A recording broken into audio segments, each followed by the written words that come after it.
দেশের 6 জেলাকে ঘূর্ণিঝড় মোকাবেলার জন্য বিশেষভাবে প্রস্তুত থাকার নির্দেশ দিয়েছে দুর্যোগ ব্যবস্থাপনা ও ত্রাণ মন্ত্রণালয়। এই ঘূর্ণিঝড় নিয়ে পর্যন্ত প্রাপ্ত পূর্বাভাস ও ভূমি অতিক্রমের সম্ভাব্য এলাকার ভিত্তিতে নির্দেশ দেওয়া হয়েছে। জেলাগুলো হলো সাতক্ষীরা, বাগেরহাট, খুলনা, বরগুনা, পটুয়াখালী ও ভোলা। নিউ ইয়র্কের নিজ অ্যাপার্টমেন্ট 2020 সালের 13 জুলাই খুন হয়েছিলেন ফাহিম সালেহ।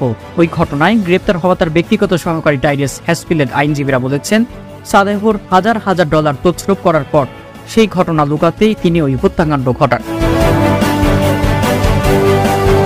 ভারতের লোকসভা ভোট এবারের মতো আর কখনো এত রঙিন, এমন আলোচিত ও বিতর্কিত হয়ে ওঠেনি।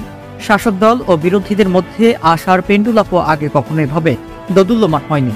বিরোধীদের হতবাক করে প্রধানমন্ত্রী নরেন্দ্র মোদীও ভাষণের ভিন্নতা ও সাক্ষাৎকারের মধ্য দিয়ে কখনো এভাবে নিজেকে পাদপ্রদীপের সামনে হাজির করেনি।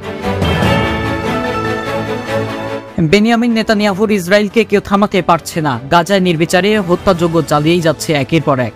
আন্তর্জাতিক সম্প্রদায়ের উদ্বেগ, প্রতিবাদ, বিক্ষোভ সত্ত্বেও মিশর সীমান্তলগ্ন রাফায় অভিযান চালিয়ে যাচ্ছে ইসরায়েল। রাফার প্রায় কেন্দ্রে ঢুকে পড়েছে ইসরায়েলি ট্যাঙ্কসহ সাজুয়াজান।